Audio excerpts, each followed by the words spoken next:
ದಸರಾ ಜಂಬೂ ಸವಾರಿಗೆ ಕೆಲವೇ ದಿನಗಳು ಬಾಕಿ ಉಳಿದಿವೆ. ಇದರ ಮಧ್ಯೆ ಸಾಂಸ್ಕೃತಿಕ ನಗರಿ ಮಲ್ಲಿಗೆ ನಗರಿ ಮೈಸೂರು ಮಧುವಣಗಿತ್ತಿಯಂತೆ ಶೃಂಗಾರಗೊಳ್ತಿದೆ. ಮೈಸೂರಿನ ಇತಿಹಾಸ ಪ್ರಸಿದ್ಧ ಅರಮನೆ ಕೂಡ ಶೃಂಗಾರಗೊಳ್ತಾ ಇದೆ. ಬಹಳ ಮುಖ್ಯವಾಗಿ ವರ್ಷಕ್ಕೆ ಒಮ್ಮೆ ಅರಮನೆಯನ್ನು ಶೃಂಗಾರ ಮಾಡಲಾಗುತ್ತೆ. ಯಾಕಂದರೆ ಅರಮನೆಗೆ ಸುಣ್ಣ ಬಣ್ಣ ಮತ್ತು ಇತರ ಕಾಮಗಾರಿಗಳನ್ನು ಕೂಡ ಮಾಡಲಾಗುತ್ತೆ. ಇದು ವಿಶ್ವವಿಖ್ಯಾತ ನಾಡಿನ ಇತಿಹಾಸ ಪ್ರಸಿದ್ಧ ಐತಿಹಾಸಿಕ ಅರಮನೆಯ ಕಟ್ಟಡವನ್ನು ನೀವೀಗ ಏನು ನೋಡ್ತಾ ಇದ್ದೀರಾ. ವರ್ಷಕ್ಕೆ ಒಮ್ಮೆ ಅರಮನೆಯಲ್ಲಿ ಆಗಿರ್ತಕ್ಕಂಥ ಒಂದಷ್ಟು ಬಿರುಕುಗಳು ಜೊತೆಗೆ ಹೋಗಿರುವಂತಹ ಬಲ್ಬ್ಗಳನ್ನು ಸರಿ ಮಾಡುವಂಥದ್ದು ಕೆಲಸವನ್ನು ಕೂಡ ಇದೀಗ ಮಾಡಲಾಗ್ತಾ ಇದೆ. ಕಟ್ಟಡದ ಮೇಲ್ಭಾಗದಲ್ಲಿ ಉಂಟಾಗಿರ್ತಕ್ಕಂತಹ ಬಿರುಕುಗಳಿರ್ಬೋದು, ಜೊತೆಗೆ ಒಂದಷ್ಟು ಸಿಮೆಂಟ್ ವರ್ಕ್ಗಳನ್ನು ಕೂಡ ಮೊದಲು ದಸರಾಗಿಂತ ಮೊದಲು ಮಾಡಿ ಅದಾದ ಬಳಿಕ ಒಂದಷ್ಟು ಕಡೆಗಳಲ್ಲಿ ಸುಣ್ಣ ಬಣ್ಣವನ್ನು ಹೊಡೆಯುವ ಮೂಲಕವಾಗಿ ಶೃಂಗಾರವನ್ನು ಮಾಡಲಾಗುತ್ತೆ. ಮತ್ತೊಂದು ಕಡೆಗಳಲ್ಲಿ ಬಲ್ಬ್ಗಳನ್ನು ಬದಲಾಯಿಸುವಂಥ ಕೆಲಸವನ್ನು ಕೂಡ ಮಾಡಲಾಗ್ತಾ ಇದೆ.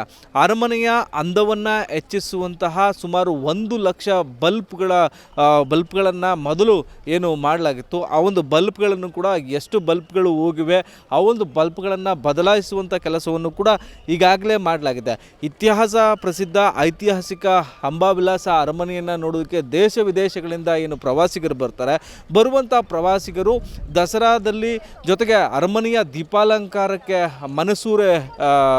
ಮನಸೂರೆಗೊಂಡಿರುತ್ತೆ ಈ ಒಂದು ದೀಪಾಲಂಕಾರ. ಆ ಒಂದು ದೀಪಾಲಂಕಾರದ ಮೆರಗನ್ನು ಹೆಚ್ಚಿಸುವಂತಹ ಬಲ್ಬ್ಗಳು ಕೂಡ ವರ್ಷದಿಂದ ವರ್ಷಕ್ಕೆ ಹಾಳಾಗಿರ್ತವೆ. ಅವುಗಳನ್ನು ಕೂಡ ಸರಿಪಡಿಸುವಂಥ ಕೆಲಸವನ್ನು ಕೂಡ ಮಾಡ್ತಿದ್ದಾರೆ. ಜೊತೆಗೆ ಕ್ರೇನ್ನ ಸಹಾಯದಿಂದಾಗಿ ಮೇಲ್ಭಾಗದಲ್ಲಿ ಅರಮನೆಯ ಗುಮ್ಮಟದ ಮೇಲ್ಭಾಗದಲ್ಲಿ ಉಂಟಾಗಿರ್ತಕ್ಕಂತಹ ಬಿರುಕು ಮತ್ತು ಇನ್ನಿತರ ಕಾಮಗಾರಿಗಳ ಕೆಲಸವನ್ನು ಕೂಡ ಮಾಡುವ ಮೂಲಕವಾಗಿ ಅರಮನೆಗೆ ಅಂದ ಹೆಚ್ಚಿಸುವಂಥ ಕೆಲಸವನ್ನು ಕೂಡ ಮಾಡಲಾಗ್ತಾ ಇರ್ತಕ್ಕಂಥದ್ದು. ಹೀಗಾಗಿ ವಿಶ್ವವಿಖ್ಯಾತ ನಾಡಿನ ಇತಿಹಾಸ ಪ್ರಸಿದ್ಧ ಅಂಬಾವಿಲಾಸ ಅರಮನೆ ಒಂದು ಕಡೆ ಶೃಂಗಾರಗೊಳ್ತಾ ಇದ್ದರೆ, ಮತ್ತೊಂದು ಕಡೆ ಅರಮನೆಯ ಅಂಗಳದಲ್ಲಿರ್ತಕ್ಕಂಥ ದೇವಾಲಯಗಳನ್ನು ಕೂಡ ಶೃಂಗಾರ ಮಾಡುವಂಥ ಕೆಲಸವನ್ನು ಕೂಡ ಸಿಬ್ಬಂದಿ ಮಾಡ್ತಿದ್ದಾರೆ. ವರಾಹ ದ್ವಾರ ಇರ್ಬೋದು, ಜೊತೆಗೆ ಜಯಮಾರ್ತಾಂಡ ದ್ವಾರ ಇರ್ಬೋದು, ಇನ್ನಿತರ ಕರಿಕಲ್ ತೊಟ್ಟಿ ಗೇಟ್ ಇರ್ಬೋದು, ಇನ್ನಿತರ ದ್ವಾರಗಳನ್ನು ಅರಮನೆಯ ಸುತ್ತಲೂ ಇರ್ತಕ್ಕಂಥ ದ್ವಾರಗಳನ್ನು ಸರಿಪಡಿಸಿ ಅವುಗಳಿಗೆ ಕ್ರೇನ್ನ ಸಹಾಯದ ಮೂಲಕ ಸುಣ್ಣ ಬಣ್ಣ ಹೊಡೆಯುವ ಕೆಲಸವನ್ನು ಕೂಡ ಸಿಬ್ಬಂದಿ ಮಾಡ್ತಿದ್ದಾರೆ. ಹೀಗಾಗಿ ನಾಡಿನ ಇತಿಹಾಸ ಪ್ರಸಿದ್ಧ ಐತಿಹಾಸಿಕ ಜಂಬೂ ಸವಾರಿಗೆ